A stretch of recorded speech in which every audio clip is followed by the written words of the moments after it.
You're allowed to be cared for. I'll say that again because for some of you, that's probably so foreign. You are allowed to be cared for. And to be cared for is simply just accepting when somebody issues you a compliment, somebody wants to pay for something, and you're wrestling and you're fighting with them because you don't want to come across as though you are broke or you can't afford it, or you accepting something kind of ties you to them and you kind of owe them something back. You are allowed to be cared for. We are represented. We are represented. We are represented. Welcome to Represented, the podcast. I'm Aniki Shuru, racial equity coach for online business owners who want to be intentionally inclusive by building a business that is racially equitable. I created this podcast to normalize a conversation around racial inclusion so that fear is no longer the barrier that gets in the way of doing this work. This isn't about perfection, it's about progress. Whether you're taking your first steps or you're well-versed in the journey towards racial equity, this space is for you. So welcome home, friend. Let's get started. From coast to coast, around the globe, we are represented.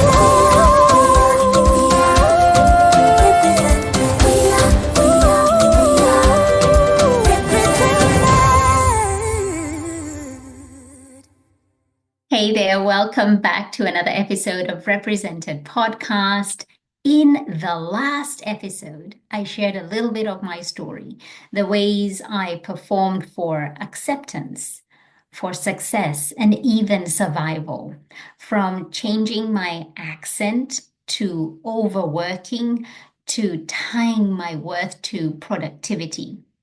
I laid bare the performance so many women of color have taken on. But once you begin to see the performance for what it is, another question rises to the surface, one I've been sitting with myself. And that question is it safe to slow down? And that's what I want to talk about today. For some of us, especially as women of color, the idea of rest or slowing down feels foreign. It even feels unsafe. And it's not because we don't want it. Of course we do. But because it hasn't always been available to us. You see, when your people have survived colonization, migration, racism, economic struggle, you just learn to keep going. Even when you're tired, even when your body says stop, you just keep going. There's a book called The Body Keeps the Score by, and I hope I don't mispronounce his name, by Bessel van der Kolk, that explores how trauma lives in our bodies and how it can be passed down across generations. He says, and I quote, "Trauma affects not only those who are directly exposed to it, but also those around them. It affects the children and the grandchildren of people who have been traumatized." Oh, and it hit me. The anxiety I feel when I'm not doing enough. The guilt that creeps in when I rest. It's not just mine. It's inherited. It's patterned. It's ancestral. When I reflect back upon my life, my mom, she worked tirelessly. She was a primary school teacher for part of her career, and then she moved into business and she owned a restaurant for many, many, many years, for decades. And mom would wake up way before dawn, get ready, head over to the restaurant and run it. And she did that for a long time. And honestly, she was incredibly hardworking and, provided for our family alongside my dad. Uh, with everything she had. My grandmother, Shosho as I called her, worked tirelessly too, and she was a farmer. Her hands, I still remember her hands. They were so hard from all the toiling and the tilling of the land. In fact, her hands were so overworked that when she cooked food, she did not need mittens. She was able to quickly remove the cooking utensils, the sufurias, the pots, from the live fire without burning. And this was a kind of live fire where she balanced three stones and the cooking pot sat in the middle. So there was live fire. This wasn't a stove kind of situation or gas that you can just turn off. No, she literally would lift it up and her hands could bear the the heat because of how much they had been overworked. And so the sacrifices that Mom and Shosho made, I honestly don't believe they were for any form of leisure. They were for survival, for supporting their family. And so I learned to rest is to risk. To slow down is literally to fall behind. To stop is to lose. Mm. I just want to pause there for a moment because that's just hit me hard as I've said that. To stop is to lose for so long, and there's still parts of me that still hold on to that, that if you completely stop, Annie, you are going to lose. You are not going to make it. You will not last in this race that is called life. But there's another part of me that is beginning to realize that it is no longer sustainable to just keep going. And there's a part of me that's beginning to question and beginning to look at this as though that belief system you have had, Annie, is no longer true. There's a quote from Dr. Joy DeGruy that has really kind of solidified my thinking. And it's from her book, Post Traumatic Slave Syndrome, where she says, and I quote, "We have not healed from the injuries of the past. We have only learned to survive them." End quote. I just want to sit with that for a moment because the truth in it is just it's just giving, it's just pouring out. And so let's just sit with that for a moment.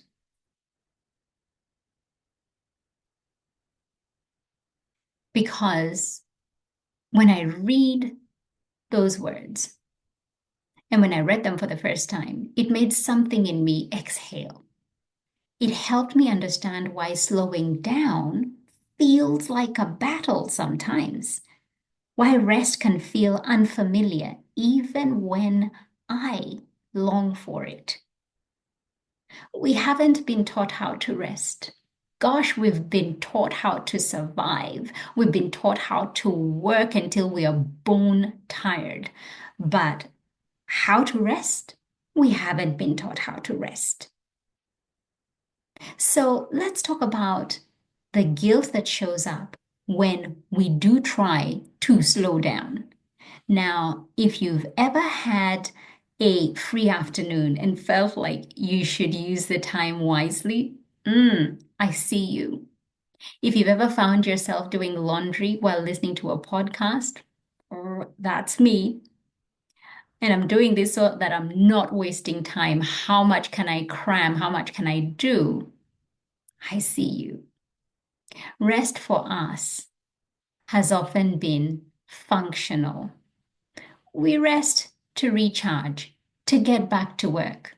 We've never been taught to rest for the sake of being human.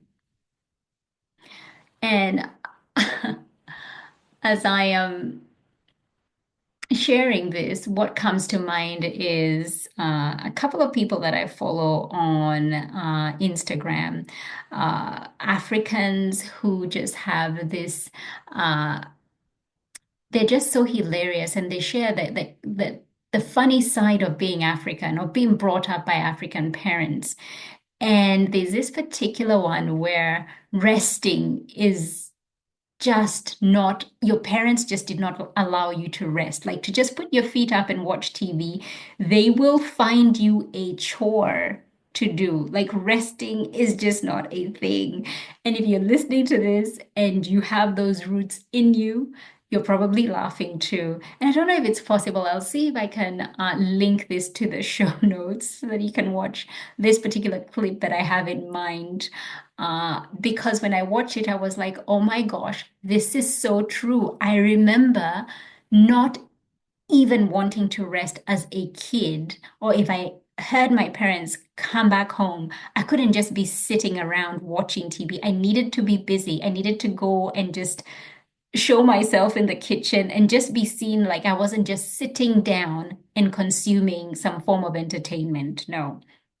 And uh, it, I have to link this in the show notes because it's just it's made me a little bit it's taken me back. But also I find myself doing this. If I find my kids resting and it's school holidays at the moment, at the time of recording this, uh I'm just like, why are you all sitting down? Have you done this? Have you done your holiday homework? Have you done your assignments? Are you ready for school next week? Like, I just have to find something for them to do. And that has been passed down. And so, if you're the strong one in your family, the responsible one, the first one to succeed, the idea of doing less, of not carrying everyone, can honestly feel like betrayal. And this is what I am constantly saying to myself. And let me be clear as I say this. You are allowed to rest. Yes, I'm saying that to you, but I'm also saying it to myself. You are allowed to not be strong all of the time. You're allowed to be cared for. I'll say that again because for some of you, that's probably so foreign. You are allowed to be cared for. And to be cared for is simply just accepting when somebody issues you a compliment, somebody wants to pay for something, and you're wrestling and you're fighting with them because you don't want to come across as though you are broke or you can't afford it, or you accepting something kind of ties you to them and you kind of owe them something back. You are allowed to be cared for. Even if your ancestors couldn't, even if the world says otherwise, I strongly believe that we are allowed to, to be those things that we haven't been, to be cared for. And lately, I've been leaning into nourishment. And that word nourishment, it's just, and I think I mentioned it in the last episode, it's a word that I haven't been able to fully, or rather in the past, not able to fully understand what it is, what nourishes me. Um, And it's not something that I was chasing, or looking for because it's really very much the opposite of what I've been doing. I've been very much go, go, go and not slowing down.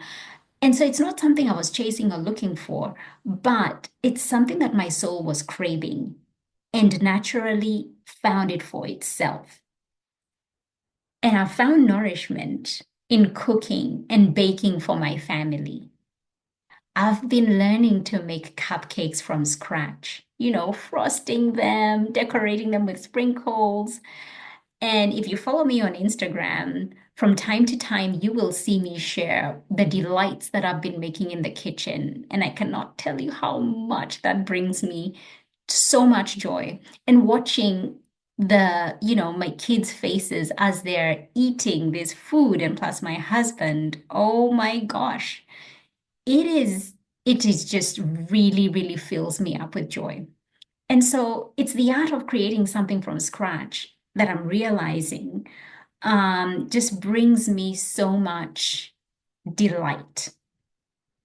I've also been spending more time in prayer, reading the Word of God, and going through periods of fasting. And it's not out of just religious obligation, but as a way to commune with God, to listen, to rest in Him and not in my own strength or my own understanding. And I've been cleaning. Yes, cleaning is another source of unexpected nourishment. I did not see this one.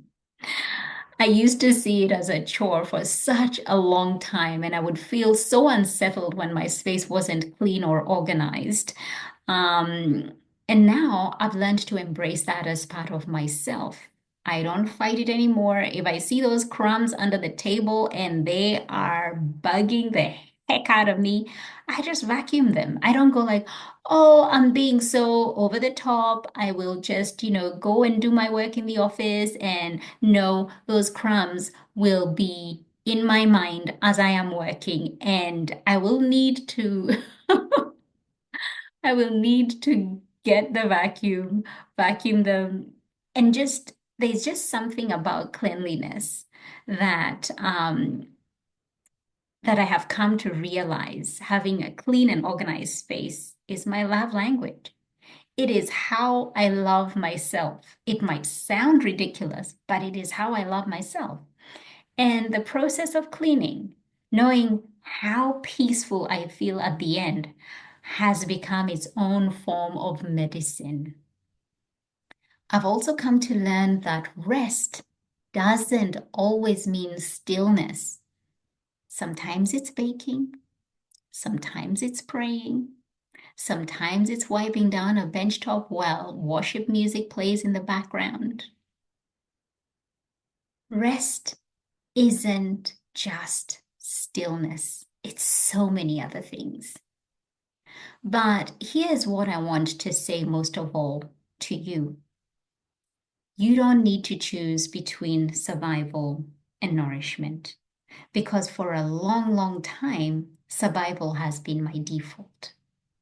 It is getting to the point where I now understand that both can exist, that you can still have deadlines and desire ease.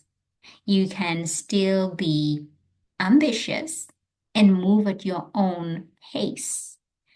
And you can still have a to-do list, but you can still tend to your soul. The key is don't wait until you've earned it, with air quotes. Rest isn't a reward, it's your right. And my gosh, I need to keep telling myself that over and over and over. Rest isn't a reward. It is your right. It's my right. So ask yourself, what's one way I can be kind to myself today, even if rest feels unfamiliar? Maybe it's a nap. Maybe it's calling a friend. Maybe it's ordering dinner instead of cooking. Maybe it's going to bed without finalizing the email that doesn't need to go out tomorrow. Give yourself that grace. If any part of this is resonating with you, or if any part of you is wrestling with a question, is it safe to slow down? I've pondered that too. It's a process. And I'm still unlearning, still resisting the urge to equate my worth with what I produce, still learning how to rest. And if you're navigating this alongside me, my friend, take heart. Your rest is sacred. Your joy is not indulgent. Your body is worth softness. Your pace doesn't have to match everyone else's pace. And we now live in a world where we are exposed to so much of behind the scenes of people's lives. And these are the highlight reels. And we think that that is a life that they're living, and we crave that and we want to match that pace. But it does not match ours because, first and foremost, it's not a reality and it's not sustainable. In the next episode, we'll keep this conversation going, looking at how identity, faith, and performance intersect in our everyday lives. And if you're a woman of color who's been craving a space to talk about these things, your Christian faith, your work, your well-being, I'm still dreaming up something beautiful, a space that feels like home. Stay close. I'll be sharing more soon. So, wherever you are right now, maybe you're walking, cooking, running, errands, driving. I just want you to take a moment to breathe, to remember you are not behind. Because what even is behind? You are not failing. It is okay if rest feels unfamiliar. It still does for me. You're simply feeling what survival taught you to forget. That's it, my beautiful friend. I'll catch you in the next episode. We are represented. We are represented. We are represented. Thank you so much for tuning in. Why don't you go ahead and hit that subscribe button and leave a review so this podcast can reach more online business owners, and together we can begin to normalize racial inclusion in the online coaching space. I'd love to acknowledge the traditional owners of the land where this podcast episode was recorded, the Wiradjuri people in central New South Wales, Australia. Music produced in Nairobi, Kenya by Patrick St. P. Mbaru and Kambua Mathu. Vocals by Joanne Matata.